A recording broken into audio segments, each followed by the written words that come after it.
Hey everyone, we got some big news for Rivian stock investors as the company reported production and delivery numbers that were in line with what the management team said they were going to do, but the stock price fell 5%. So you might be wondering, why did the stock price fall if the company delivered what they said they were going to deliver? That's a good question, and I'll answer that in this video here. I'll also update my buy recommendation of Rivian stock. Remember, to come into the year, I told investors, don't buy Rivian stock, do not buy Rivian stock. And if you followed that recommendation, you would have saved a great deal of money, as Rivian stock price is down over 50% year to date here in 2024. So let's get into this video and I'll explain what's going on here with Rivian stock. I want to thank the Motley Fool for sponsoring this video. Visit fool.com/Parkev for the 10 best stocks to buy now.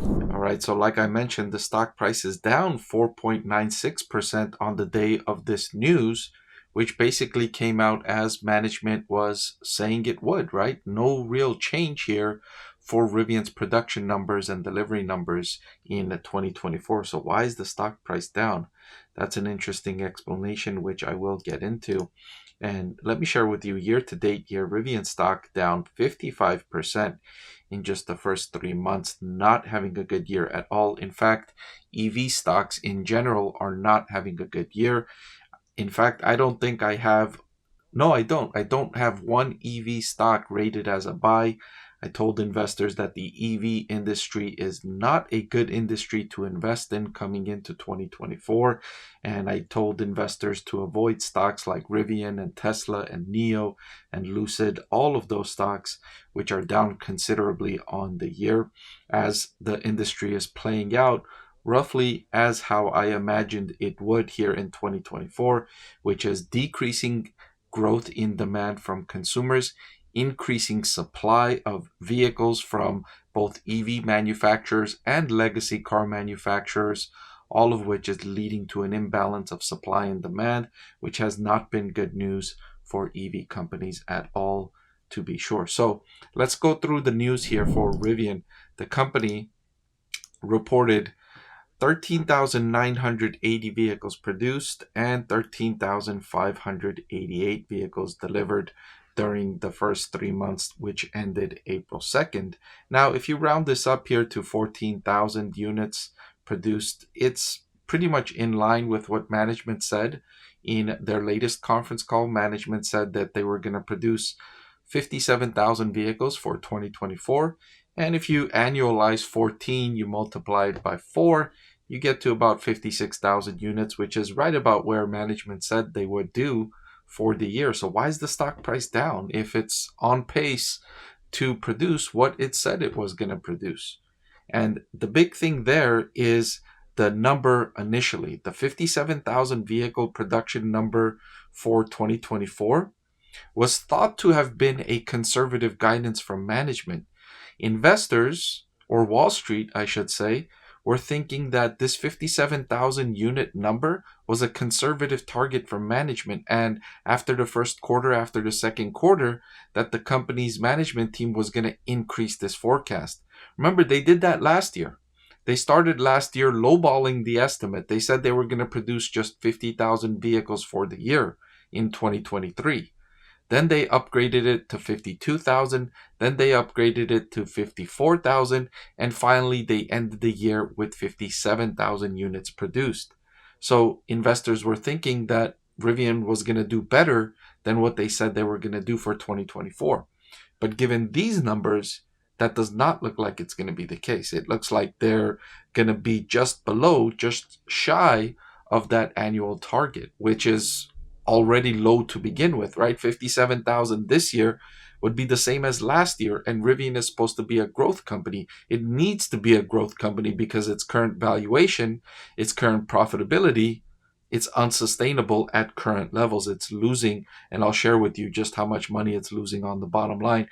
It's not sustainable at these unit numbers. It needs to be significantly higher for this company to be sustainable. So that's where the disappointment was in the current quarterly number, was that it was in line with estimates, and what Wall Street was expecting or hoping for was being ahead of those estimates and getting an increase in the annual target. But what management did is deliver a little bit below estimate and reiterating the annual target, saying, you know what, we're reaffirming our guidance for 57,000 units in 2024. So not upgrading the target, which is what investors were hoping for, because as I said I would share with you, the company is losing a lot of money in current levels. In 2022, Rivian's loss from operations was $6.856 billion they lost on the bottom line. In 2023, revenue increased by roughly $3 billion, from $1.658 billion to $4.4 billion, and that only improved the loss from operations by $1.1 billion. So in 2022, they lost $6.8 billion in operations. In 2023, they lost $5.7 billion from operations, despite revenue increasing by $2.8 billion. So imagine what's going to happen in 2024 with revenue not expected to increase at all. They're reporting flat revenue, well, flat production. And if production is going to be flat, if they're not going to increase the number of units sold, where is revenue growth going to come from? They're certainly not going to be increasing prices, right? If anything, they've actually lowered prices. They've entered the price war recently, and they cut prices on a few of their models. So where is revenue growth going to come from? Their services segment is not yet up and running to the level where it can support meaningful revenue growth. So it looks like revenue is going to be roughly flat year over year. Management did say that in the fourth quarter of this year, in 2024, they will be gross profit margin positive. So this line item here, they said will be positive for just one quarter, just the fourth quarter of 2024, it will be positive. Now, it remains to be seen how much of a help that will be overall for the company's operations, because what companies can do is, you see how this line item here, gross profit, is up above here, and selling, general, and administrative is down here. This is marketing. This is advertising. So if a company wants to be gross profit margin positive, it can increase advertising, which will increase sales, and that can generate better profit margin, gross profit margin. But overall, the company won't be much better off on the loss from operations. It'll just be shifting expense from gross profit down to total operating expense. And it can be a little bit of a trick that management teams play when they promise something to investors. To hit that target, they can just shift that expense. Of course, if you spend more money on sales and advertising, you can generate better gross profits, right? If you support your product with more advertising, you can sell the product at a higher price and generate a better gross profit margin. But when you look at the loss from operations, will that improve? That's going to be the big test for Rivian this year. Will they show improvement in their loss from operations despite having flat production? That's going to be the key there for Rivian. Now, Rivian is trading at a price to sales of 1.324. It's trading like a growth company, is trading at a growth valuation, because if I was to show you Ford, GM, and Stellantis, they're trading at forward price to sales of a fraction of this valuation. So you're paying a premium price here for Rivian stock, despite the fact that you're going to get almost zero growth here in 2024.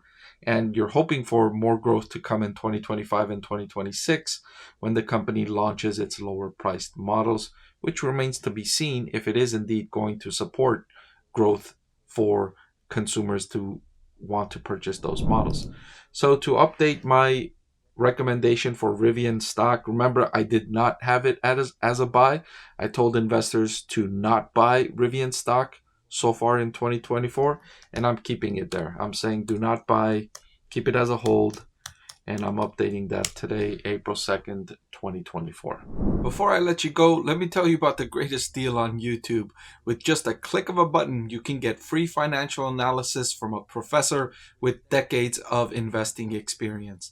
So what are you waiting for? Hit that subscribe button, and I'll see you again soon.